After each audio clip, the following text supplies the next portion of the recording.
Okay, let us begin. Serious thinking people often have an existential problem in life. If you're a serious person, you take life seriously, you want to do what's right, you want to do what the Almighty wants of you, you may have a problem. And that problem is how to find the proper path in life, how to find the path, the mission, the role, the task, the job that the Almighty created you for.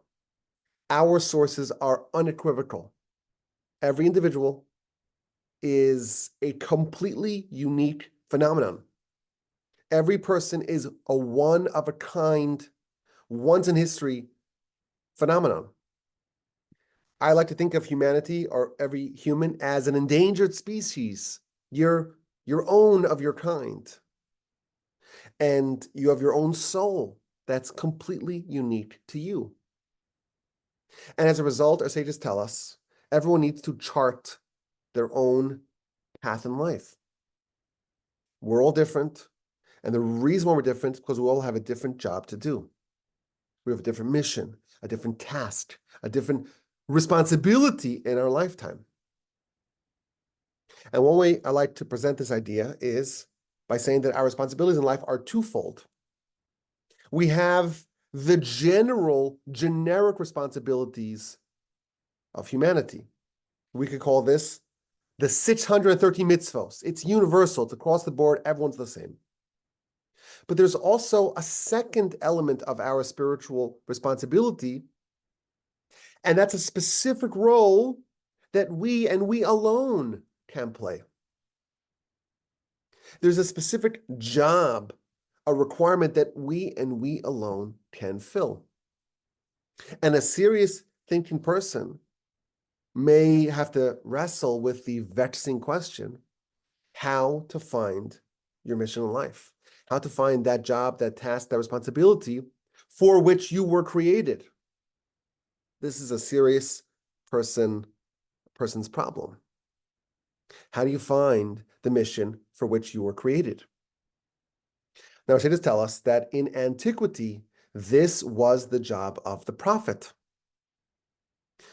We have a list of 48 named male prophets and 7 named female prophets over the course of our history. And of course, we have many books authored by the prophets. But there were actually more than double the amount of those who left Egypt, meaning more than double 600,000 prophets in our history, meaning that there were more than 1.2 million prophets in our history. And for the absolute overwhelming majority of them, we don't know what they did. We don't know their names. We don't know what books they wrote. We don't know anything about them. But our sages tell us that the role of the prophet, the primary role of a prophet, was to reveal to every individual what their shoresh haneshama is, what the root of their soul is, what specific element, responsibility, task, job, mission in life that they and their particular soul needs to fulfill. So yes, we have the 48 named prophets and the 7 named prophetesses, and we have lots of writings from these prophets. But from the million plus prophets that have existed, we don't really have anything that is enduring because their prophecies were given to individuals, not to the masses. So in antiquity, if you wanted to know the answer to this problem, to this vexing problem, you would go to the prophet. The prophet had the ability, the clairvoyant ability to peer into your soul, to understand exactly where in the soul of Adam your soul derived from, and to understand what mission you have in life, and would lay out for you a completely bespoke guidebook, roadmap for life, and you knew what you needed to accomplish. And that was wonderful. That was great. For about 1,000 years after Sinai, we had prophecy, and there were thousands of prophets that existed simultaneously, more than 1 million over the course of our history, and everyone knew exactly what they need to do. With the building of the Second Temple, prophecy went extinct. And ever since then, we have this problem. We know, and again, the sources are very clear about this. Every individual, in addition to their generic responsibilities, they also have a specific mission, a specific responsibility that they and they alone can and must fulfill. But how to find that? We don't have prophets, and we are like blind people groping in the dark. Now, we may say, well, we can't find the answer. We don't know what we're here to do. We'll just subsist, which is doing the general requirements, the 613, even if we ignore what we particularly need to do. Well, it's not bad.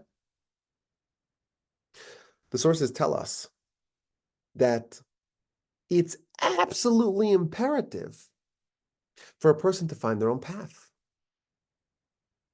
And the consequences of not finding your own path, of living a generic life, are quite severe.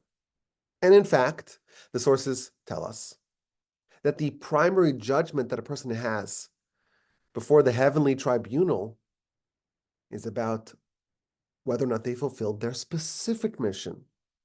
So we don't have the option to say, well, it's not really our problem. Give me a prophet, and then I'll know what to do.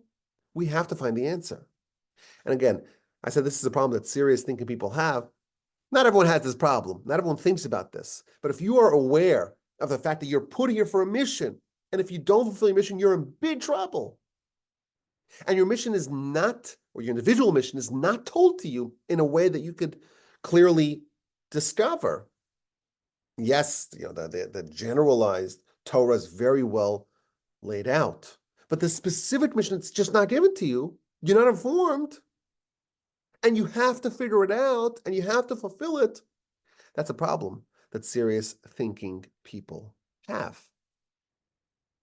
And some may hope and wonder and lament the fact that there isn't some sort of guidebook, some instruction manual that's tailored to me. If only there was a book, a step-by-step guide that directs every person on the correct path for them. Now, can there even be such a book? By definition, every individual is unique. There are no two souls that are the same. Accordingly, there are no two missions that are the same. So maybe there cannot be a book. But if only there was a book that could solve our problem. I have good news. There is a book. In chapter 5, verse 1 of Genesis, Ze Sefer Toldos Ha'adam. This is the book of the Chronicles of Adam. A quite mysterious verse. The verse continues, B'yom bara Elokim Adam, on the day that God created Adam, man or Adam, B'dmus Elokim, in the image of God, Asa Oso, he made him. What does this mean? This is the Sefer Toldos Adam. This is the Sefer, the book of the Chronicles of Adam, of man, of Adam. So the Talmud tells us that there's actually a book. There's a book called the Chronicles of Adam.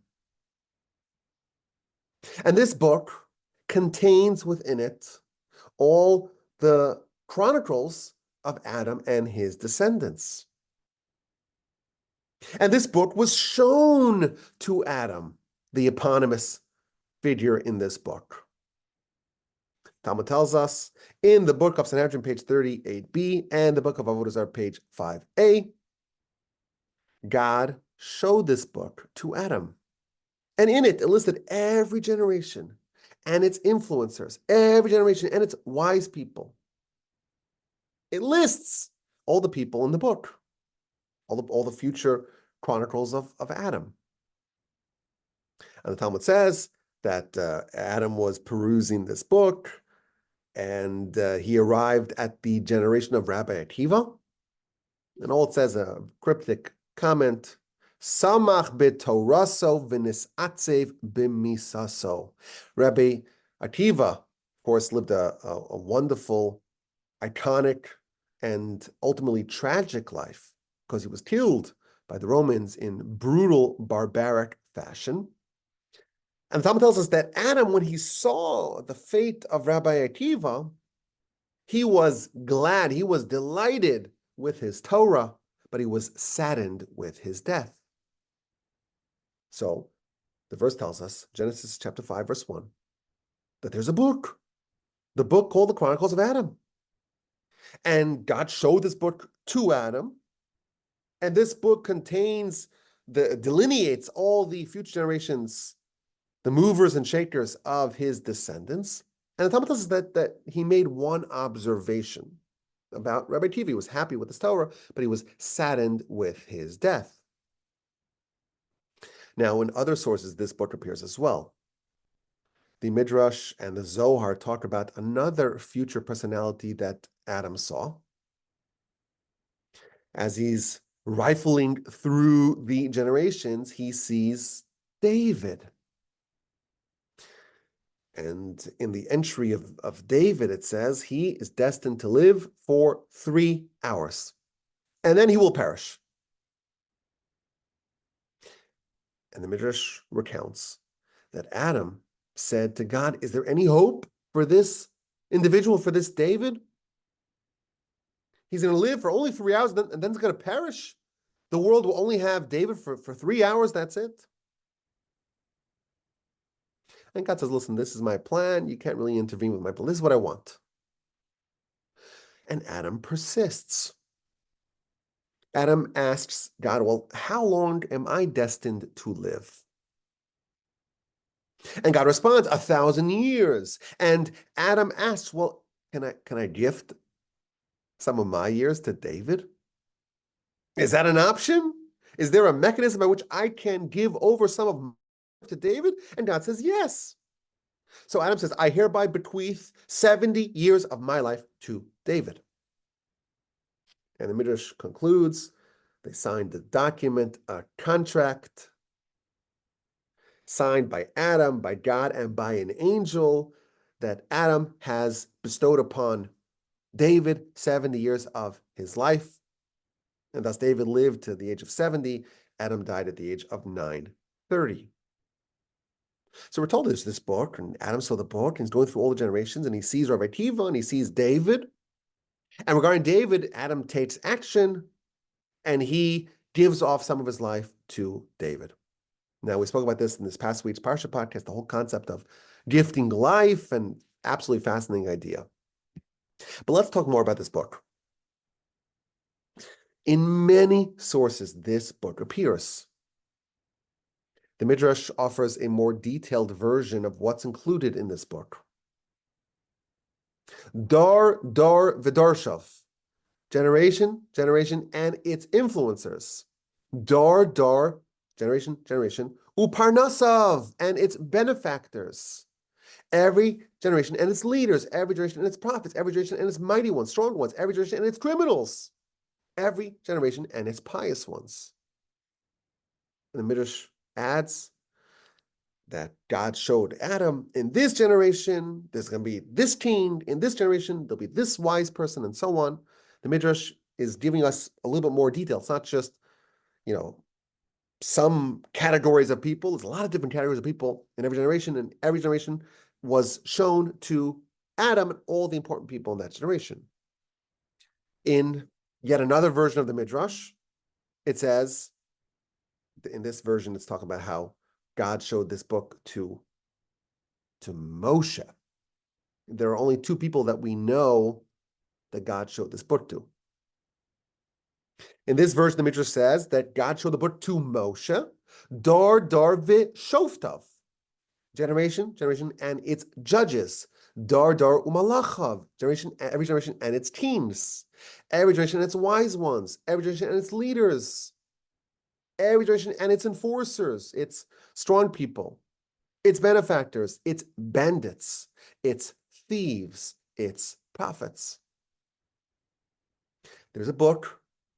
The book is called The Chronicles of Adam, and it's a book that talks about the future, all the descendants of Adam and the roles that they are destined to play. Now, why is this pertinent to our discussion? We're trying to figure out about, is there a book that tells us what we're supposed to do in life? And I surprised you by saying, well, there is a book. This is the book. This book has been used on record. It's documented for our purpose. Our objective is to find a direction in life, to find a path in life, an individualized path for us. This book has been used, as we shall see, to directing a person towards the correct path for them. The book of Exodus, chapter 31. This is talking about the tabernacle. After it lists all the materials for the tabernacle and all the building and all the vessels and all the vestments. In chapter 31 of Exodus, God tells Moshe who is in charge. This is chapter 31, verse 2. God tells Moshe, Re'eh, see, behold, I have called by name, I have appointed by name, Bezalel, ben Uri, ben Hur, lemate Yehuda. I have appointed, I've designated by name, Bezalel, son of Uri, son of Hur, to the tribe of Judah. He's the right person to build the tabernacle. Now, the commentaries and the Midrash, they focus on the use of the word re'eh, see, behold. God's telling Moshe, okay, Bezalel, this person, the son of Uri, the son of Hur, to the tribe of Judah, he's the person who's going to build the tabernacle and all its vessels and vestments. But that's not what God says. God says, Re'eh, see, behold, I have designated by name Bezalel ben Uri ben Hur to the tribe of Judah. So the Medrash explains that God showed Moshe a book. Which book? The book of Adam, the book of the Chronicles of Adam, the book that we're talking about.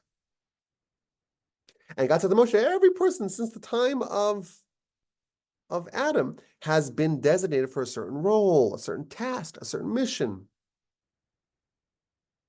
And look, behold in the book, it says, by the entry of building the tabernacle, by the entry of Bezalel is the person to build the tabernacle. See, behold, look in the book. Bezalel's the right guy for the job. Now the Ramban, in his commentary to chapter 31 of Exodus, he offers this interpretation. The full text of the Midrash that the Ramban is citing, it gives a little bit more of the backstory. It says that when Moshe went up to heaven, God showed him all the different parts of the tabernacle, all the vessels of the tabernacle. And Moshe thought that, well, he will be the right guy for the job. He was the one to build it. And God says, no, you're a team. Your team gives orders. Others do it. You have no right to build a tabernacle. You instruct others and they build it. And Moshe says, okay, well, who should build it? And God says, I'm going to show you. I'm not going to tell him, I'm going to show you. What did God do? He brought out the book of Adam. Hevilo Sifro Shel Adam Arishon. He brought before Moshe the book of Adam. Veheralo, and showed him. Kol Hadoros, all the generations that are destined to stand from Bereshis, from Genesis, until Tchias HaMeis, until the resurrection. Dor Malachov, every generation and its teams, every generation and its leaders, every generation and its prophets. Amar lo, he said to them, Kol Echad ve'echad, Hiskantiv Ma'us Hashem, every individual, I already prepared from that time. And Bezalel, I prepared for that time as well. I prepared him I created him, I made him for the mission of building the tabernacle. That's what the verse says. Re'eh, see, look at the book. I have ordained, I have called, I've designated by name Betzalel ben Uri ben Hur to the tribe of Judah. Betzalel had a very important life mission. The reason why he was created was to build a tabernacle and all its vessels. And that was described in Adam's book. There was an inscription, an entry. Betzalel, why is he being created? Thousands of years before Betzalel existed, Adam was shown this book. This is the Chronicles of Adam. And when Moshe wants to know who's the right person for the job, God says, okay, I'll show you. Come here, look at the book. Now, if you were to ask Betzalel the question, how did you find out what you need to do in life? He would say, well, Moshe told me, but really Moshe was shown by the book. There's this book that I read. In the book, it says that's my job. So we see that this book can guide a person in this most important quest of finding their own path in life. Similarly, this book can also be used to help a person avoid taking the wrong path. There could be a lot of different paths, maybe an infinite amount of paths. And one of them is your path. The other ones are false leads, are dead ends. The Talmud tells us, again, the most authoritative of our sources, the Talmud tells us that this book was used to help one of the great sages avoid taking the wrong path. In the book of Bava Metzia, on page 85b, on the bottom, going into 86a, the Talmud talks about Shmuel. Now, if you've never had the privilege of studying Talmud extensively, that name might not ring a bell. Shmuel is one of the greatest of the authors of the Talmud. His name appears basically on every page of the Talmud. Not quite every page, but it appears all over the Talmud. He was effectively one of the founding members of the Babylonian diaspora after the temple was destroyed. He founded the great institutions in Babylon. And universally he's called Shmuel. And he's not called a Rabbi Shmuel, a little bit of an honorific. The Talmud tells us he was a physician. He was the physician of Rabbi Judah the Prince. Rabbi Judah the Prince is the end of the Mishnaic era, the Mishnah. He's the one who's the architect of the Mishnah. Shmuel was a contemporary of Rabbi Judah the Prince, but he's more associated with the Talmud, with the period that comes afterwards. And Talmud gives us a story that Rabbi Judah the Prince was ill, and Shmuel, his physician, healed him with great skill. And then the Talmud talks about why Shmuel is not Rabbi Shmuel. Rabbi Judah the Prince is Rabbi Judah the Prince. In fact, oftentimes, Rabbi Judah the Prince is simply called Rabbi. He's the most rabbi of all rabbis that we've had. And one of the powers vested in rabbis is the ability to ordain other rabbis. That's called smicha, rabbinic ordination. Rabbi Judah the Prince wanted to ordain his colleague, his disciple really, but his physician as well, basically the next generation's greatest sage. He wanted to make him into a rabbi. He wanted to ordain him. And whenever they tried to do it, it just didn't work out. It just didn't work out. He wasn't able to do it. And Rabbi Judah the Prince was really insistent. He wanted to try to, for whatever reason, it never worked out. So Shmuel tells him, don't worry about it. Don't fret over your inability to ordain me. Don't be upset. I saw the book of Adam, Shmuel tells Rabbi Judah the Prince. And I saw the entry on my name. And it says explicitly, Shmuel will be called a chacham, a wise person, but he will not be a rabbi. He will not receive formal rabbinic ordination. Don't worry about it. It's not going to work out. I'm not going to be ordained. And thus forever, Shmuel is called Shmuel, not Rabbi Shmuel. Why? Because the entry ahead of time, all the way since the times of Adam, his entry, it says, he'll be a sage, he'll be a chacham, a wise person, he will not be a rabbi. So we have a book, the book of the Chronicles of Adam. And it has all the answers to our dilemma. You want to know what you need to do in life? The book says it. While some of the sources talk about how every generation and its leaders and its important people, there are many sources that broaden it and expand it to include really every person. For example, the Medrash that talks about Betzalel being selected, it stresses every person was designated ahead of time since the times of Adam for the particular role that they need to fill. I would be very comfortable saying that we also have an entry in that book. And if we could find out what it says under our entry in this book, we'll know exactly what mission we need to do, what responsibilities we need to do, what dead ends to avoid. How do you find out what your mission in life, what your path in life is? Well, if you have prophets, that's great. If there's no prophets, there's a workaround. Just find yourself a copy of this book, the book of the Chronicles of Adam. Now, I looked on Amazon and Barnes & Noble. Every time I go to an old bookstore, you can't find a copy of this anywhere. There is no extant copies that I'm aware of. In fact, as I mentioned earlier, there's only 2 people that I know of on record that were shown the book. And again, I was precise with my words. Shmuel says that he saw the book, but there's only 2 sources that say God showed the book to Adam and to Moshe. We're establishing over here the answers are all there in this book, but there's no way to read our entry, right?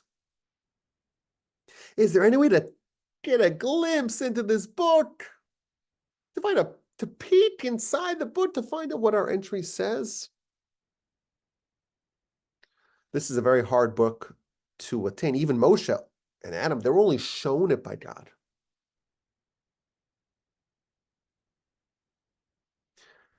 How did Shmuel get access to this book? He's a sage that, think of him as the 3rd century of the Common Era. So he's 15, 16 years after Moshe. As far as I'm aware, he's the only person besides for Moshe and Adam who are documented to have seen this book. That's a big mystery. How did he see the book? So I looked at the commentators. The commentators asked the question, well, how did he see the book? One of the commentators, the Ben Yehoyada, he says, nearly, it appears to me, he saw this in a dream. He wasn't awake when he saw this. From heaven, they gave him a little glimpse into his entry into the book. To tell him, don't work too hard. Don't bother too hard trying to get smicha. It's not going to work out. And don't fret over it. Don't fret over the fact that you cannot. It just never seems to work out. Don't be upset about it. Don't be sad about it. Don't fret over it.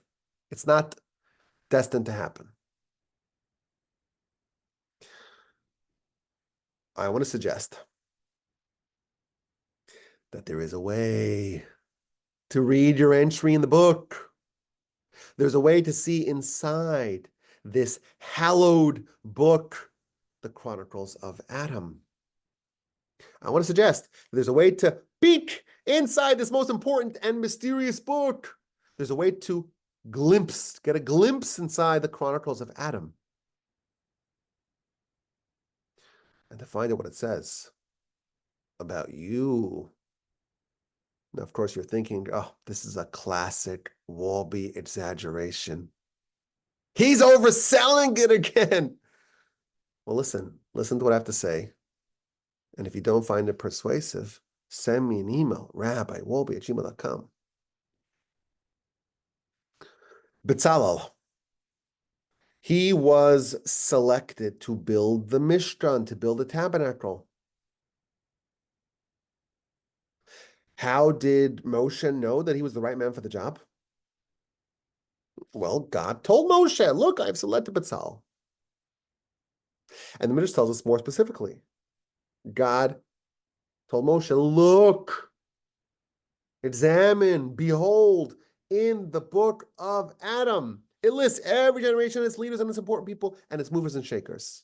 And under the entry of Bezalel, it's clearly labeled, he is the builder of the tabernacle and its vessels. He's been designated for this task ever since the time of Adam. He's preordained, he's foreordained for this role. Exodus chapter 31, verse 2, God tells Moshe, Re'eh, see, behold, Karas B'Shem, I have selected, I've designated by name, Bezalel ben Uri ben Hur, to the tribe of Judah. He is the right person for this mission.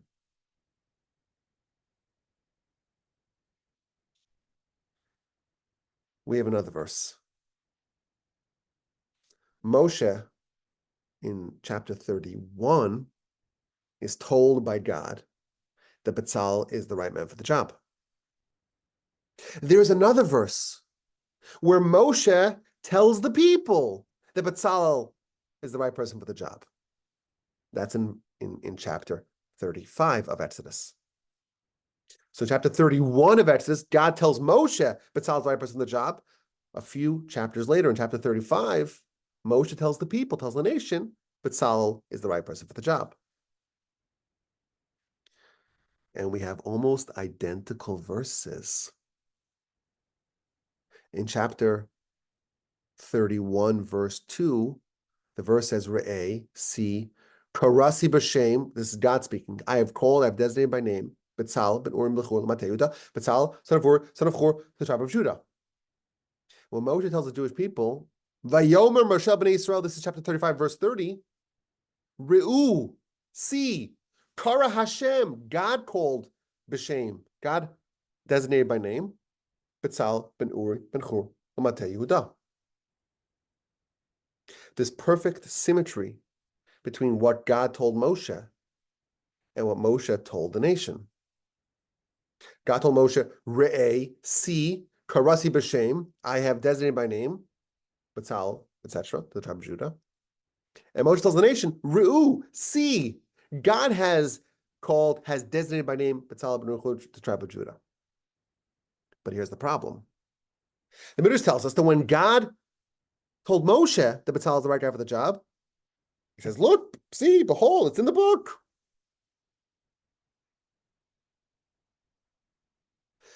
The only two people that God showed this book to is Adam and Moshe. There's one other person that we know of that saw the book. That's Shmuel, the sage that lived many years later. But Moshe did not show this book to the nation. He didn't have the book. He was shown the book, not given it. Yet we have these identical verses. God tells Moshe, see, look at the book. Bezalel, he's the right guy for the job. It says it here in the book of Adam. Moshe says the exact same thing to the nation. Re'u, see, God has designated by name Bezalel ben Uri ben Hur, the tribe of Judah. But it's obvious to me that he didn't show them the book.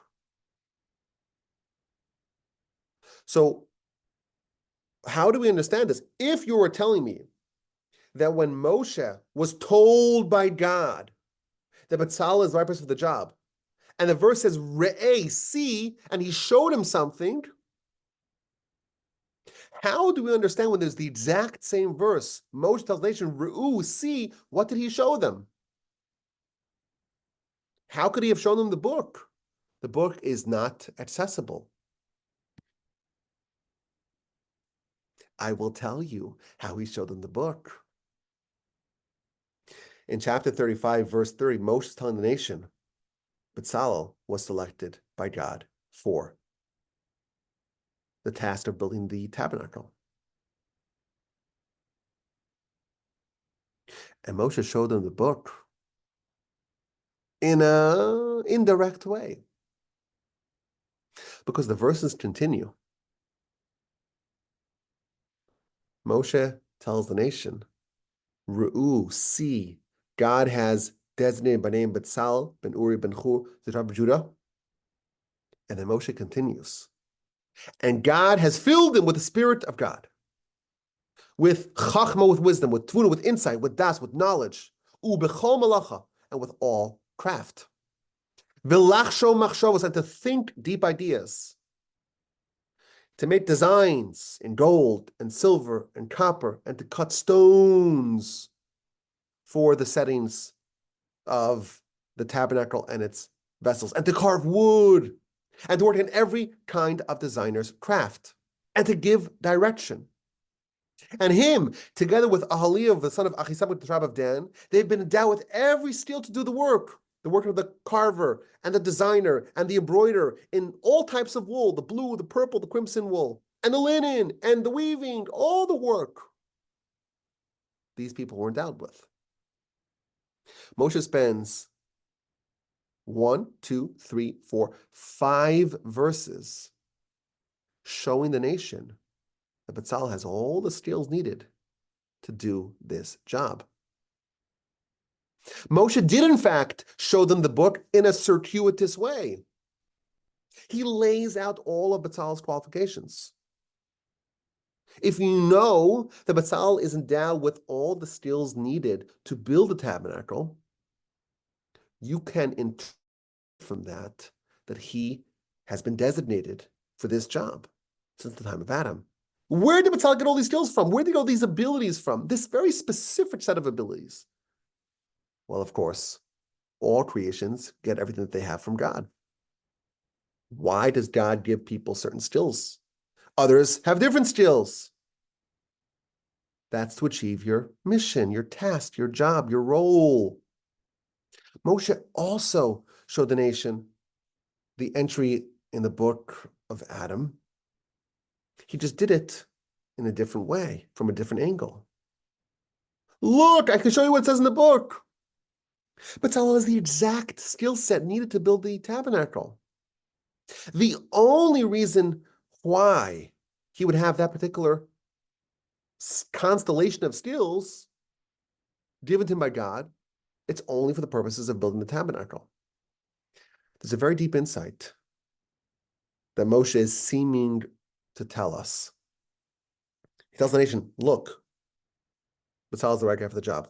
I cannot show you this book. It's really not accessible to you. There's only 2 people that God showed this book to. He didn't give the book to anyone. Shmuel saw it. We don't know how, or maybe we do. But I can still show you what it says in the book. Look, it's obvious it's in the book. I cannot show you what it says there directly, but I can show you indirectly. You can reverse engineer Bezalel's entry in Adam's Chronicle by examining the particular skill sets that the Almighty endowed him with. Who gave Bezalel all these abilities? Moshe tells us God endowed him with all these very specific talents, abilities, skills, and gifts.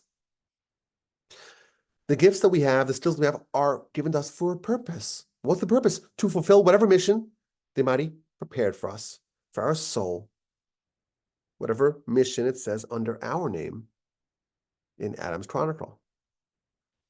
The skills and the mission will be a perfect match. Perhaps we can even suggest another answer as to how Shmuel saw his entry. He was not destined to be an ordained rabbi. And he knew that because he saw his entry in the book of Adam. It says in it he'll be a wise person, but he won't be a rabbi. Maybe this was some sort of vision that he saw in a dream. Or maybe he was able to intuit what it says about him in Adam's book by examining the particular constellation of abilities and skills and circumstances that he has in his life. And he could interpret from that it's just not the right collection, repertoire of abilities and skills that is designated for the formal rabbinate. Maybe that's how he saw his entry. But this is the answer for our question. If you're a serious thinking person, the most important question you have to grapple with is, what did the Almighty create me to do? And if you look at the sources, you understand that there's a generic mission. There's some universal rules. We could call that the 613. And then there's a specific mission that is completely unique to each individual. How do you find out that? We have a way. There's a book that has all the answers, but I cannot access the book. Well, yes, you can. If you fundamentally understand all your skills and your shortcomings, you can interpret from that. And you can know, you can see what it says in your entry. My grandfather, a blessed memory, used to say, woe to someone who does not know their faults, their flaws, their shortcomings. If you don't know that, you don't really know what you need to improve upon, what you need to work on, what you need to refine. But oy vavoy, double woe to those who don't know their skills and talents and abilities, because you have no idea what you must use for your task. There's a book that has all the answers. There's a book with an entry with our name in it. That's very valuable information. And it's very unlikely that we'll ever see the book. It's very likely we'll be able to have the privilege of seeing what it says by us under our name. As far as I know, there are only three people that saw it, that were shown it, and one sage who saw it. But we can still catch a little glimpse, a little peek. You want to know what you need to do? You want to know what mission specific to you and to your soul you need to accomplish? The answer lies within. Find out what the Almighty gave you, what skills, what tools He gave you. Through that, you can reverse engineer your mission. May we all be so fortunate as to find more clarity in our life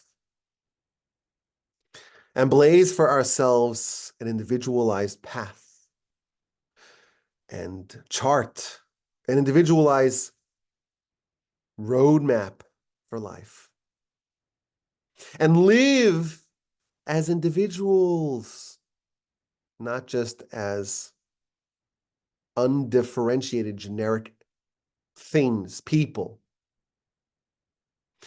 The great sage, the Talmud tells us, would celebrate on the festival of Shavuos. And he would celebrate the fact that through the Torah, he merited to be unique and to be differentiated and to not be ordinary. The mark of a well-developed person is their uniqueness. If someone is just generic, well, did they really need to exist? You could ask the question. Maybe it's a bit harsh. But if you are not doing anything unique, well, then what role are you playing? So yes, any great spiritual edifice must be built on a very firm foundation. We have to start with the things that we know for sure we need to do. But once we mature and we understand, become a little bit more sophisticated in our understanding and our development, we reach that point where we have to really understand what is incumbent upon us as individuals. How do we make ourselves unique, an individual, a completely unique person who has their own path? And one of the ways to do that is to find out what it says about us in the Book of Adam. And yes, you can't find the book. It's inaccessible. But there's a way to catch a glimpse. And you know what? There may be even more than one way to catch a glimpse. We'll talk about that some other time, maybe. But there's definitely a way. Moshe tells the nation, look at the book. It says in the book. How do you know it says in the book? Show me the book. No, I'll show it to you. Look at his skills. Look at his abilities. He has the exact skill set to build a mission. It must be that that's what the Almighty created him for. May we be fortunate to find what the Almighty created us for and to live great lives that are differentiated, that are unique, that are bespoke. Thank you for listening. Have a wonderful day. Thank you for your attention. I look forward to your questions, your comments, your feedback. Send me an email, rabbiwolbe@gmail.com. Okay. Thank you, Rabbi. I really appreciate it. Realize you don't have to stick around, but you can't do it. I'm sorry. Could you repeat that? People can send their questions to you via email. Yeah, it's today it's a little bit hard. I really have to run. I'll take me. Let me take one. I just feel bad because I know this is a question. This is a class that's going to elicit some feedback. Let me take one question. I know I really have to run. I apologize, and I hate doing that.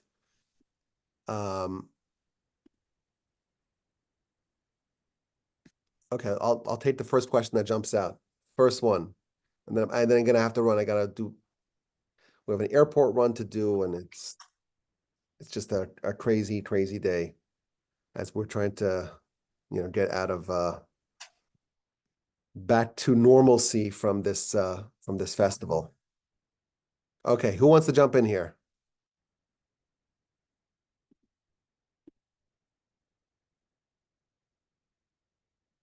I guess I answered all the critics. I answered all the answers.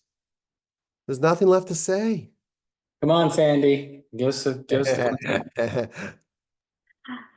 I had 3 questions, but he answered them as I was writing them down. So I love that. That makes me very happy. you did remind me of a saying I heard some time ago: the 2 most important days of your life, the day you were born and the day you find out why. Made me think. I like that. That's a good one. The day that you were born, the day you find out why. That's a good one. If you're fortunate to have that day, not everyone's fortunate to have a day. Again, this is a problem that only serious thinking people have. I always say it, there's a line in Israel, they say it's a little bit harsh, but Israelis to be a little bit harsh and direct, if you know them, right? They say, if you don't have any brains, you don't have any problems. It's a classic Israeli saying where they distill it all to just one little line, no brains, no problems. So this is the kind of problem that serious thinking people have, and other people don't. Well, you answered my question, so that's all that matters. I was going to ask you what happens with the person who is dense, a moron, an imbecile. They have their purpose, obviously, but it's not.